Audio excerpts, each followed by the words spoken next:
Hey, peace and blessings to you. My name is Jere B. I am the EntreMusician, and so are you. We are back. Actually, this is part 2 of an interview that we started with one of my favorite people on the planet. His name is Darrell Looney. He's an incredible jazz violinist. Had a band back in the day called the Fat Funk Click. I know Fat Funk Click is still doing their things. You can pick up their CDs, but Darrell is doing all kinds of great projects. We're going to talk about that. Didn't have enough time in the first segment because he went in really deep. He still got his shovel out, and we're going to go deeper still. But you know, all of our videos are sponsored by Vocal. Whether I hold up the bottle or not, we do Vocal because Vocal is the only beverage on the planet designed to soothe, refresh, and restore your voice. I'm going to be sitting back. I wish I could just like throw this over to him. He's way on the other side of the planet right now. So he can have some. But you definitely want to get some Vocal. Go to drinkvocal.com. I'm back with Darrell Looney, and we're going deeper. Where do you want to start, brother? Where do you want to start? It's hard to know where to start, but I can tell you one of the things that we were looking at just on the previous segment, or rather in between, was the issue of the conversation between the different musicians and all of that kind of stuff. And one of the pieces of that conversation are the ideas of collaboration. Okay. Now we spoke about how I had the band, the Fat Funk Click, and for I think the longest, yes, thank you. Hey, you're still rocking it. That's the merch. That's the merch. Yeah. I had that group and all of that kind of stuff, and everybody kind of understands the dynamic of what a band is. You generally have a point person, whether they stick out front or whatever, but you have a point person, and that person is the one who tends to get the gigs and write the music and move things forward and constantly keep things going, right? They're kind of the focus or the impetus of everything.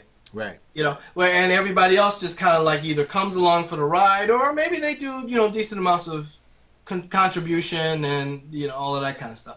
That's kind of the way these things tend to work. Fortunately, unfortunately, my perspective, I think, is more unfortunately, because I really feel that 25% effort gets you, like for a four-person group.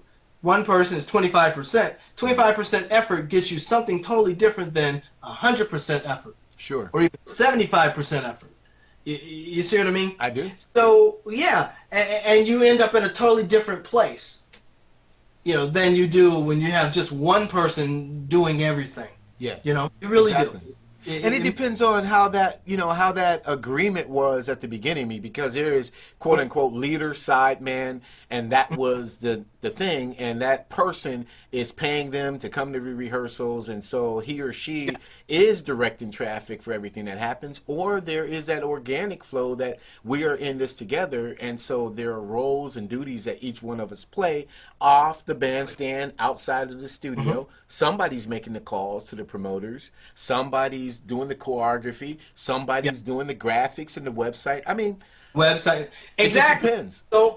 So when you have all of these other people contributing and all of that sort of thing, instead of one person doing all of those things, then you end up in a different place at a different level. Absolutely. You see what I mean? I do. And that makes all of the difference. So when the people that are in the group collaborate, you get a different result. Even if it doesn't work out, or even if it's a scenario work for hire type of thing, where everybody's there, you have the point person and everybody else is hourly or something like that, and they work, and it reminds me of Mothers of Invention. Yeah. Remember? And everybody was hired. Yeah. Everybody worked for Frank Zappa. Absolutely. And they're employed, and they did their thing and all that kind of stuff, and it worked really well because he was a heavily oiled machine, and he would organize everything and all that kind of stuff. So he made it happen. So that's one type of scenario. Another type of scenario that I see going on, and possibly not well enough, is the one of collaboration where people are not in a group together. But the problem that I see many times is you try and get some cats together to do different projects and create something and all of that. And you say to them, well, do you have the ability to record your part and send it to me over the internet? And frequently I get no. You know? That's I'm interesting. like, well, man, you are an awesome musician. People should hear what you do and all of that. If I send you a track and have you, I want you to jam over it and all that kind of stuff, don't worry about, just get your sound, Right. to the way it should be and that sort of thing. And so you can send it to me over the internet. I'm going to drop it into my DAW and start working and line it up and everything. And I'll let you hear the finished product before I do anything with it if it's not important to you or whatever. Right. But I get too many no's that they can't do that. So that means that in this world with all of the opportunity, there are significant numbers of cats who have significant amounts of talent that's not being shared over something basic like I can't record and send it over the internet. That's Really? pretty interesting. And my experience has been different. Last 3 years, I haven't received any no's from anybody. Wow. I don't know why that is or is not, from your standpoint, but it seems like since 2010, really, Marlon Saunders, and again, I'm trying not to name drop, man, but we've been blessed to work with some awesome musicians and vocalists. But since 2010, one of the Sound Doctrine's strengths has been that we've been able to collaborate online with many different people. We were talking about Reagan Whiteside in the last video, and then also when you were in New York, and we requested your presence on a song called "Sacred Place," which I remember doing that. Thank you for your grace on doing it, because we kind of morphed it into what Paul Dowd was doing on guitar, but it was just your style of playing, and we took it somewhere else. But you were able to just email the tracks to us. Remember FTP Pro? That's how we transported it. Yes, that was a cool program. Yeah, and that was the precursor to Dropbox now. But yes. yeah, collaboration has really moved on, and I agree with you 100% that if you're not doing it, then all you need is an iPad or a laptop, and you can really make it happen. Exactly.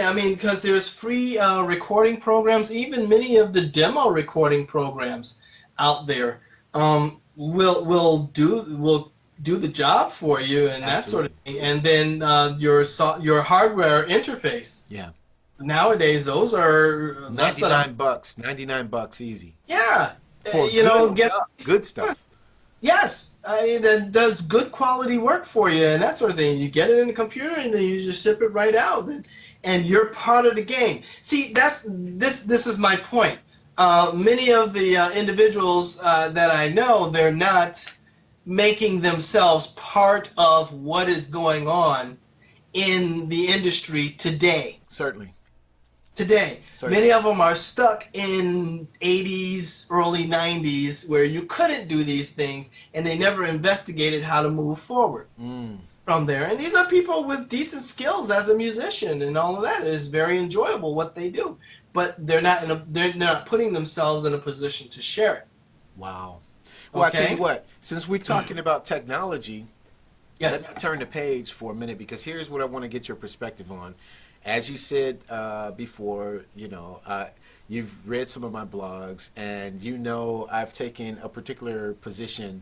I don't want to say against, but I've given my perspective on Spotify. You're not a fan.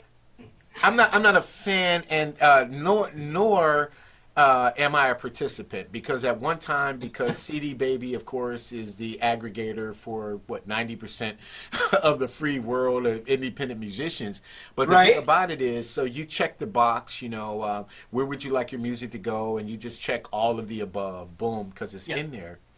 And this was several years ago, because the count was, well, you got to be on Spotify, you got to be on Apple Music. iTunes was really, really cool, because at least that 99-cent download, I was going to get 49 cents of the 99 cent. Everybody's got to take their cut. I get it. You got to give up some pie to have a pie. in the Yeah. first place. But when we started getting the royalties, if that's what you want to call it, we started seeing the balance sheets that CD Okay. Baby was sending back. And my bookkeeper, who's my business manager, also, she does everything for me, Yes. Donna Biscardi. God bless you, Donna. But Donna decided, like, after the fifth sheet came back, the digital PDF, she said, I'm not Yes. counting this. You know, this is 0.0007, 0.0005. What is Right. this? Well, it's a stream, right? And then Right. on the flip side, you start reading Fortune magazine and the New York Times and all of these, and like, yo, you know, hey, Spotify is going up. They've just made $4 billion. You know, Yep. they're going up, and you know, now they're going public. And you know, they just had the article in Fast Company magazine where there's this world domination thing going on, and there was a part of me that had to say, hold up, there were aspects about the quote unquote old music business, and pardon me for the little diatribe because I don't mean to go here. I really want to hear your perspective, but just to Right. lay the groundwork. I mean, there's this old model of the music industry where there were hitmen and there, you know, things wasn't right, the accounting wasn't always right, Yes. you know, Yeah. but Cat still was able to buy a car or a house or something like that. You know, they were able to eat at better places than Mickey D's. Yeah. But now, for the stream, and Cats could be streaming hundreds of thousands of times Yes. for a few dollars. Well, okay. Let me ask you this question. What's different today in terms of the end result? What's different today than then? Because back then, I will tell you, back then, the lion's share of the money for things like recordings and radio play and all that kind of stuff was made by who? The record companies. The record companies. The Absolutely. record companies. Where and when did artists get paid? Oh, after the recoup of all the advances and No, but you know that was minimal. well, sure, Live shows. absolutely. But here's the thing. That has not changed. But have we not flipped in the sense that where are you sitting? You are sitting in a studio that 50 years ago those artists wouldn't be able to afford. I You understand. have access to technology to That's put your because of the stuff out. technology. Exactly. So what happens is technology has leveled the playing field in terms of your being able to get your creative ideas from here Right. to out there, Right. right? I'm following that. That's still there. That has changed. That is a total 180-degree flip, Right. right? The world, that part of the world is different. Many recording studios have gone out of business simply because of what's sitting behind me and what's sitting behind you. Understood. Right? Understood. Okay. So now that part has changed dramatically, but the part of who's making the most money out of the music industry and all of that has not changed. Why? Because of what we talked about in the previous segment, the business organization mentality is not there for musicians. So, I want to dot that. You're absolutely right. My heart is that we, and that's why I stress entrepreneurial musicians. Yes. We I'm come a musician. together and Yes. we create that platform whereby we can create our own technology and control how the music gets out there and the remuneration that comes back to us. Okay.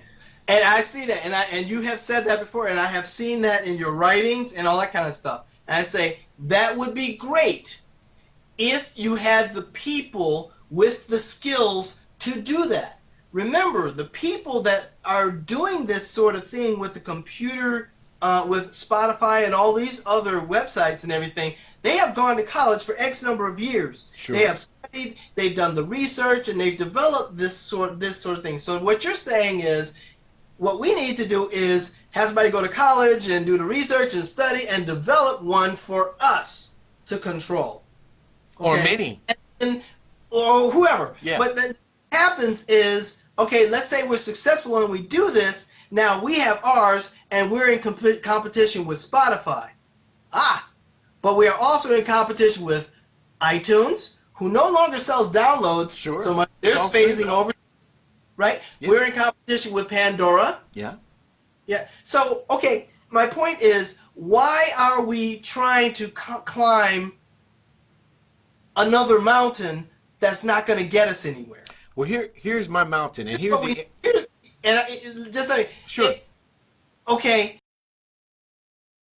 Why don't we instead utilize the avenues that those guys have created to achieve something greater than what we can do just by ourselves? And when I say we, I mean all of the EntreMusicians. Here's an example. Okay. When you said you saw all of these 0.007 cents and all of that kind of stuff and everything that was coming into you. Right. All right. What did you do to earn that? What did I do to earn it? Yes. If I understand 0.007 cents. If I understand your question correctly, I did the same thing that I was doing when iTunes was paying me 99 cents for the download. Right.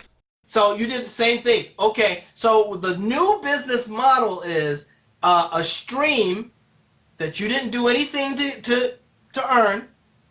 All it is, the music existed there, and somebody wanted to listen to it, so you get that. Okay? Correct. And what I'm talking about is economics of scale, if you will. Okay? Now, the stream, the music exists out there and somebody wants to hear it. Okay? They stream it, you get 0.007 cents. How many people across the world, because it's worldwide, do you think will be able to do that, listen to your stream, and then you get paid? Right? How many people might like your music? Or whatever. I don't know. 1 in 100? 1 in 1,000? That's fair. Do you see what I'm saying? So the point is not the fact that you only get 0.007 cents. The point is, what you want is for everybody who would like to hear your music to stream it. Right? Yes, and I have an answer for that. I have an answer. Keep going. Okay.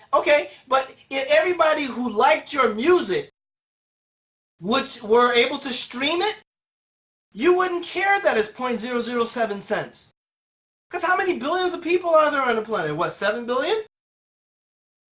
And if you get 20 million streams, if you're able to, then that 0.007, I know it could be a lot bigger number if they were being fair, but they're not going to be fair, because when has the music industry ever been fair? Never.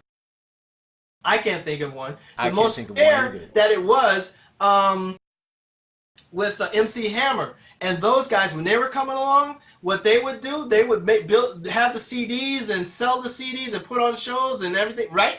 That's exactly the most fair situation that you can do. But what are they doing? They're performing live, and they're selling merch live. Right, okay? right. So they made bank doing that live, right? That's how musicians do and have always made their money, pretty much.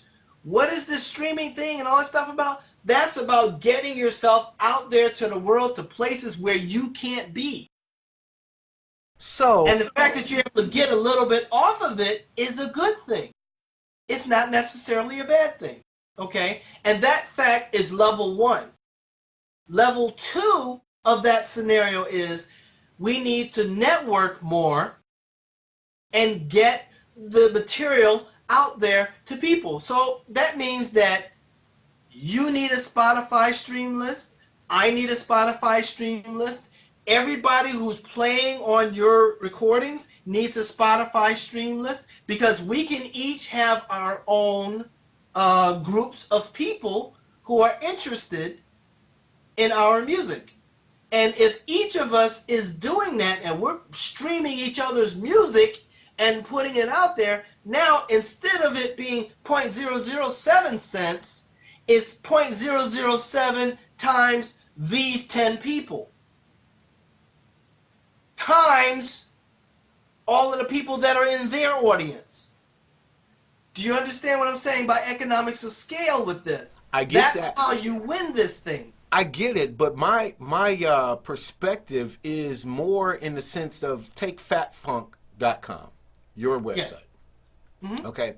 Take, for example, that you've partnered with a few marketing people, IT people, and your music, and the scenario that you just used, everybody who has participated in your band, using the digital model of that MC Hammer and all of the people that they influence, okay? Yeah. And you have a streaming engine at fatfunkclick.com that say your 500, 5,000, 50,000 fans that you have at Fat Funk, because you're doing your newsletters and you're doing your blog, that if they paid $1, $2, $3.99 a month for everything Darrell Looney, then you're getting more of the cut than the 0.77, whatever that, whatever that is. But I agree. You create a subscription model because the technology is out there to do it. And so what was the book? And I'm sure that you read it, because we talk about the business books and especially the music business books, but there was an author whose name escapes me, but that scale model, he was asking the question, how many fans do you need, Darrell Looney, Jere B, how many fans do you need to make 100,000 a year? Yeah, that sounds you know who I'm talking about. I'm gonna get that book and put the link to it in the comment box below. But I don't know if it was the More Gigs Now or the other one, because I know Dave Hooper of IndieBiz.com long time ago. Yeah. Well, was doing, and I think that he was throwing around those types of numbers. Exactly. And all that.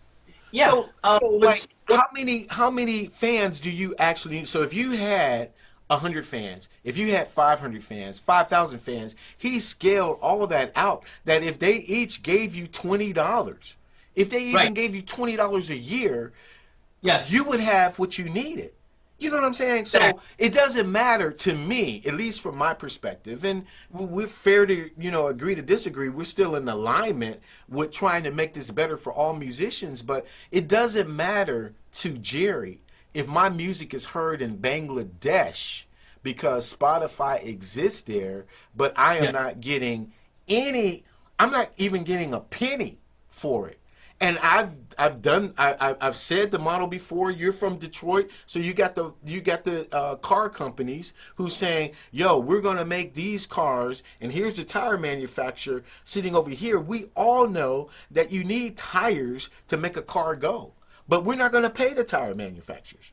I think it's just that's the analogy of it just being upset. Their business is music, and so the music is what's going to make their business go and grow. But we're not going to pay the musicians. We're not going to pay the songwriters. We're not going to pay the artists. But we're going to scale outlandishly in the billions of dollars, and they get nothing. I think we can create a better situation and a subscription model because the technology is out there, or we can develop it whereby we can move forward. And if I make $20 a year from Sarah in Kansas and $20 a year because they're getting access to videos, they're getting access to, I'm bringing them in here when we're rehearsing, the band is rehearsing, there's a recording session, they're getting exclusive content from me all the time, anytime that they tune in that's being archived.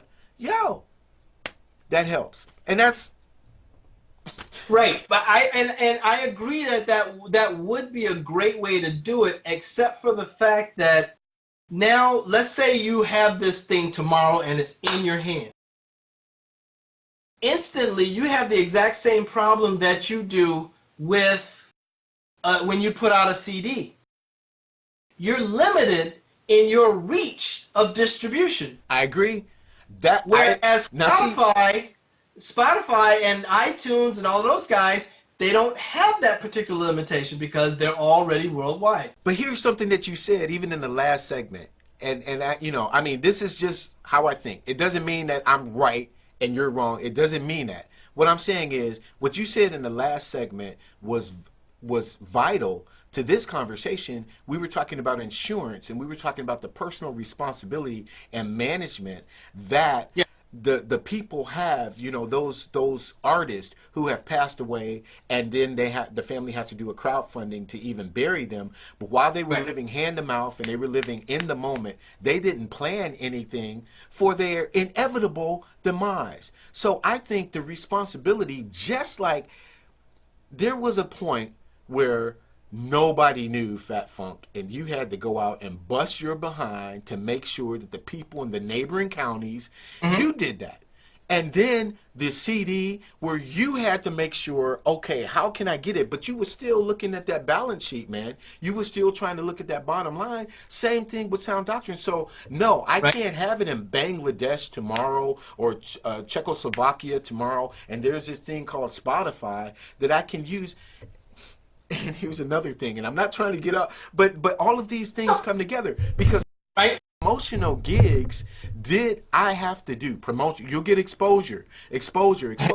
So you did 100 promotional gigs, Right. exposure 100 gigs, and they promotional never gigs. called you back. They promised, oh, next year when we do this Jazz Fest, we'll make sure that you get some. But here's the I thing: did. there was a point where you had to say, I'm not doing that gig Right. anymore because Yeah. it only got me this much and I can't go out there. Oh, well, you know what? It's only 20 minutes. It's a 20-minute slot. And you have to decide it might as well be a 3-hour gig because all of the work that goes into it Because the work- and getting the equipment Those 20 there. minutes slot is the same as to do an hour, 2-hour gig. I don't care if Yeah. it's 20 minutes. You know, Yeah. how many people are going to see me that is going to matter so I can move the needle. Right. And this time we're looking at it from a digital view. So if I have a website, then the responsibility is on me to say how many people need to know about this website. I got to do absolutely everything I can to move it from the 50 people last week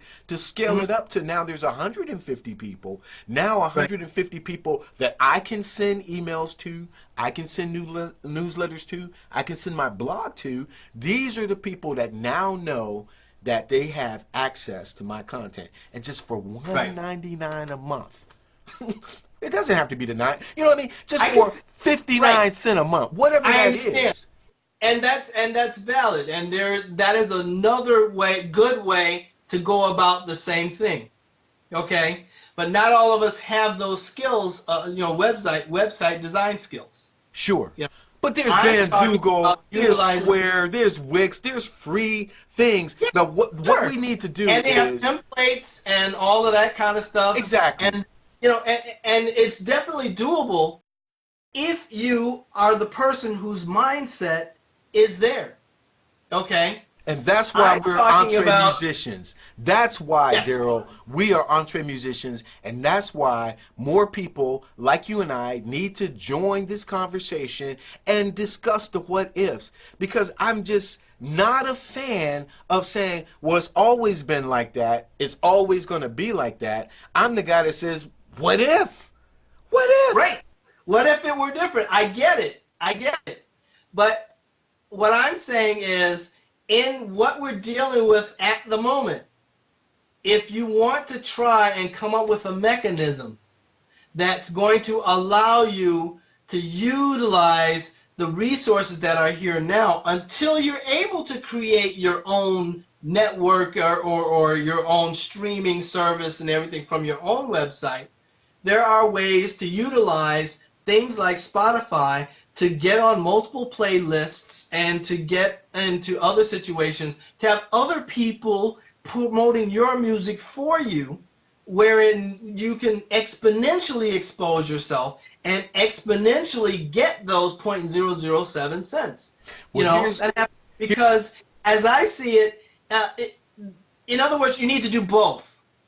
You need to do both. You can't just do one or the other, simply because of the fact that just getting yourself to be out there and to be able to be exposed around the world is awesome.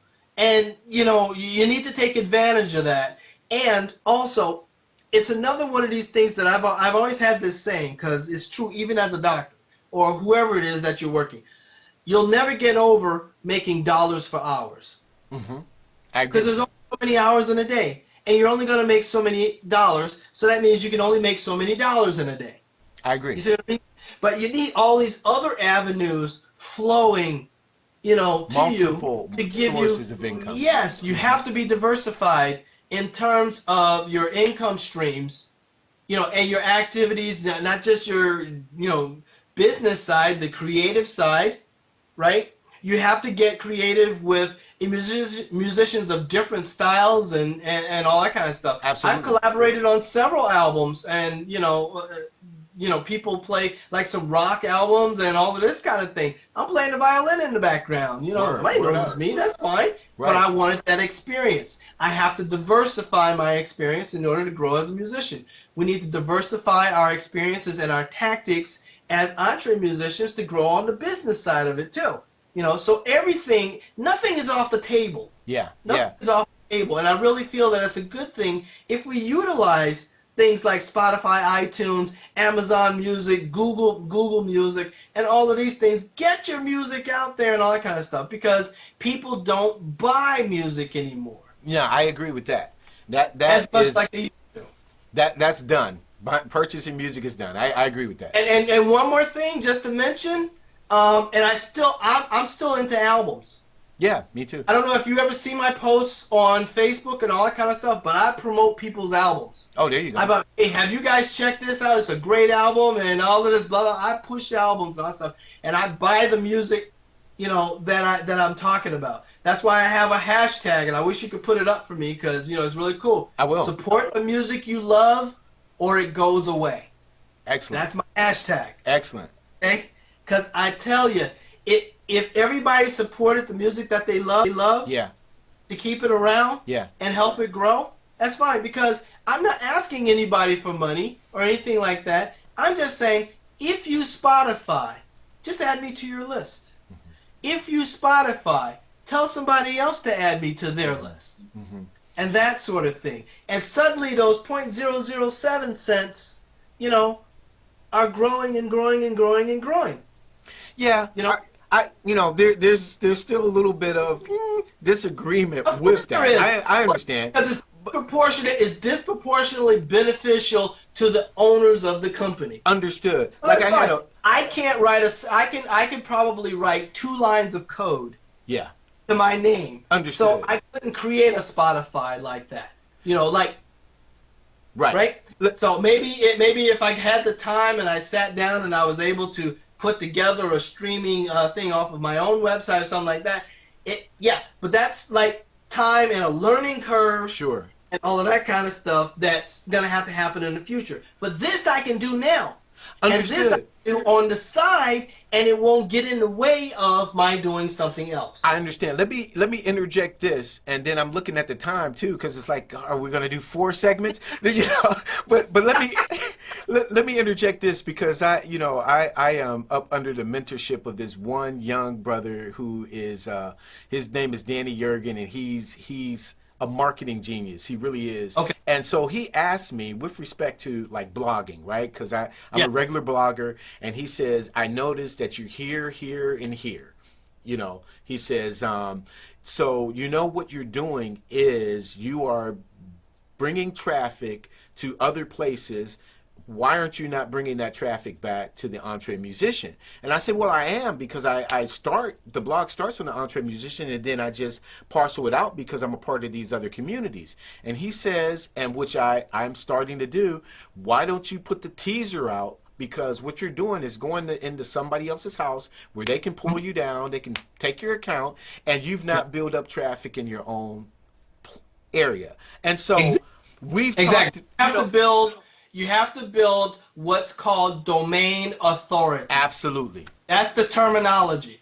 Domain Absolutely. authority. That means that, you need all of these links heading into your website and everything, because that makes you come up higher in organic search rankings. That's exactly right. Not paid search rankings. No. Organic search rankings. So with respect to that, just slide a little bit of that put me on your Spotify playlist, slide me put me back into Fat Funk, or that should be pointing people back there. And if, even without writing code, if we can revert their attention back to something that they can stream, they don't have to buy it, but to enjoy it, and sell advertising and all of the things that they're doing, taking those models. They don't have to be, Nike, but maybe there's someone in Central Illinois, because you're getting enough eyeballs on your site that they can say, hey, if you're in Illinois, you want to boom, boom, boom. Here's a service that we provide,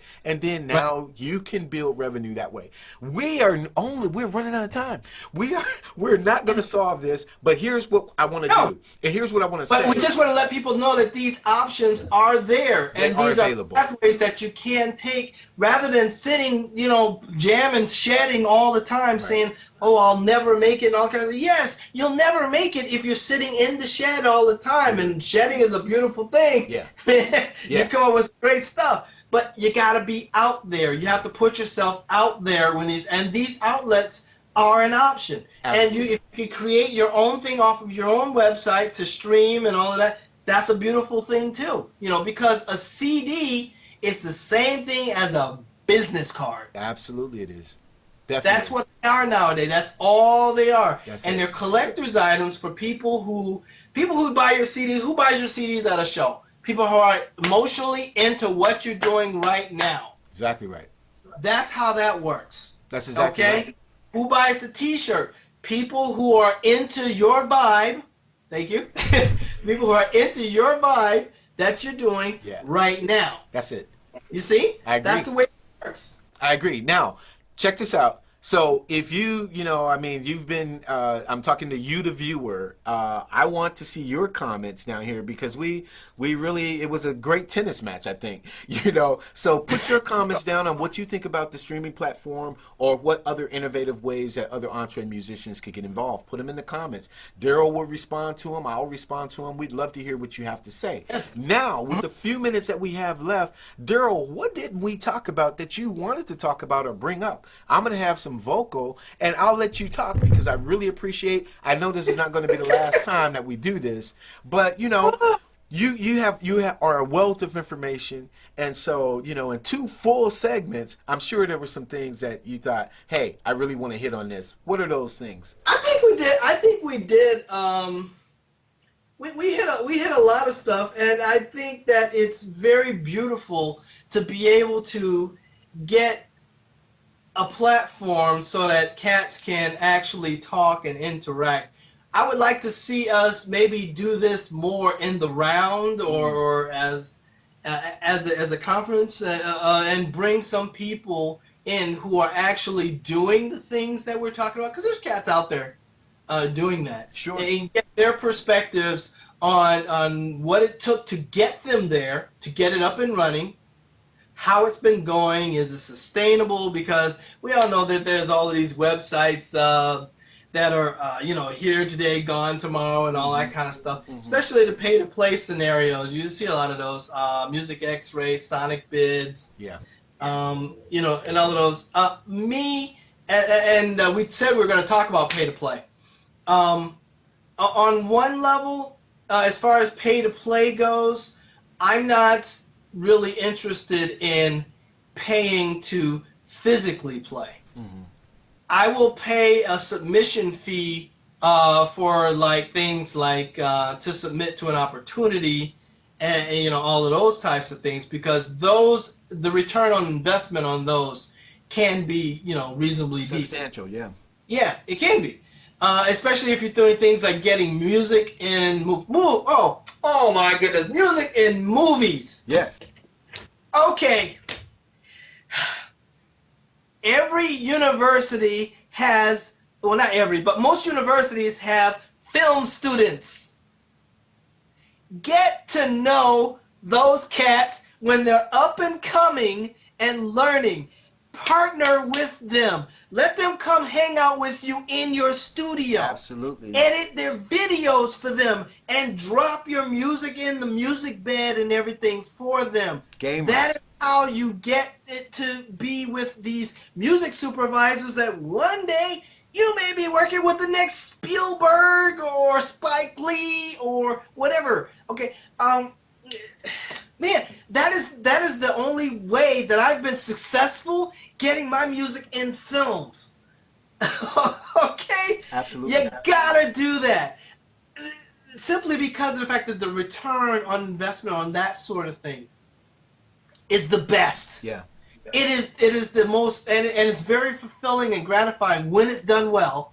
When it's done well on a very nice project, that's how you do that. That's right. And how do you find these people? Get into there's film and video clubs, there's film and video schools. You know, there's Facebook that's groups. A place. Yes, that's a place to hand out your CDs. Oh yeah, that's a place to hand out your CDs. Ask them, do you like jazz? And you obviously they might get a fair amount of this, or they may or may not be into it. Like, well, what does this guy want, or whatever. Yeah. You strike up a conversation and you find where you have common ground. Yeah. Yeah, absolutely. Or if they're at your show, obviously they're at your show. They kind of like what you're doing, at least on some level, and that kind of thing. And whatever it takes, you make that connection. Definitely. Once you make that connection, then you say, do you need anything? Can I be of any help to you? That's it. You hit it on the head, because Graham Cochran taught that in one of his workshops, man, one of his webinars. He says he doesn't go to people saying, here's my stuff. Hey, can you give me a call? Here's my business card. He says he goes up, whether he's at NAMM or wherever, especially when he was coming up the ranks. He said he went to these people that he really wanted to get to after researching them on the internet, actually seeing what projects they were actually working on. He said, hey, I know you're going to be in Kansas City next week, and that's where I'm at. I know you're shooting whatever. How can I help you? If there's some things that I can set up for you before you get there. And he said they were shocked because nobody asked them, can they help? Those questions. They will help me. Everybody wants, can you do for me? Can I get my music in you? Not necessarily. Doesn't. And here's another thing that people don't do that they really should do. Find out what the person is into, what they like. Especially if you turn out you have a common interest. Oh my goodness. Most deals are made, back room, golf course or whatever.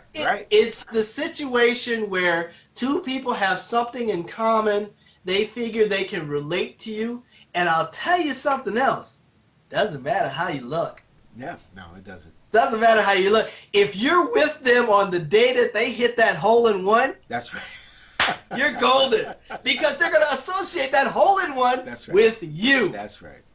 Absolutely. You see what I mean? So you want to try and get to the point where you have things where you can relate to people who are doing the things that you want to do. That's right. The things that you want to get into. Find out how you can relate to them and what their likes are, and then that's your focus. Absolutely. That's your line in. And that's the direction you go. And you don't want to go up to somebody just, here's my CD, all that kind of stuff. And do the same thing with the film students. Oh, yeah. Oh, yeah. Absolutely. Take them to lunch. Take them to lunch. Mm-hmm. You find out, they're working on such and such a project, that they have to turn in and all that kind of stuff. You say, well, can I be of any service to you? Can I be of any help? I have, I have video editing capability and all that kind of stuff. I'd love to do a music bed for you. I'd love to, do sound effects and all of those kinds of things for you. Can I be part of what you're doing? Next thing you know, your music is in that project. And then this person says, last month, Jere was so helpful to me. You need to give him a call because I see that you. And then now you got two people. Next thing you know, it's two, and then it's four. Absolutely. Right? Because it doesn't go one and one and one and one. These things are exponential. That's it. 2 to the power of 2 is 4 to the power of 2, 16. That's right. You see what I'm saying? Before you know it, you're busy. Right. That's exactly right. Busy can be good. Oh, busy can be great. Can be good. Definitely. Well, that's a great place to break, because segment number 3 may come up a couple months down the road or whatever. Right. we're grateful, absolutely, that you took out your time of your busy schedule. They would find out by watching the video previous to this one that you are a medical doctor, an ER doctor, so there's a lot of huge demands on your time. And we appreciate you being the ultimate EntreMusician for sitting down with us, Darrell. And stay on point, man. I appreciate you having me. Oh no, what who else? Who else? I couldn't think of anyone else. You've been a help to us personally and now professionally with respect to the EntreMusician. And so check Darrell out. Check out Fat Funk Click and find out what he's doing. Find out what's happening next for him. And my name is Jere B. That's Darrell Looney. We are EntreMusicians, but you know what? So are you. We'll see you next time. Subscribe, like, share, do all the things, and visit the EntreMusician.com. Download our free ebook, 50 incredible ways. Did I say that? 50 engaging ways to turn your fans into family. Go and get it as a free ebook. All real stuff. Much love to you. Peace and blessings. Take care.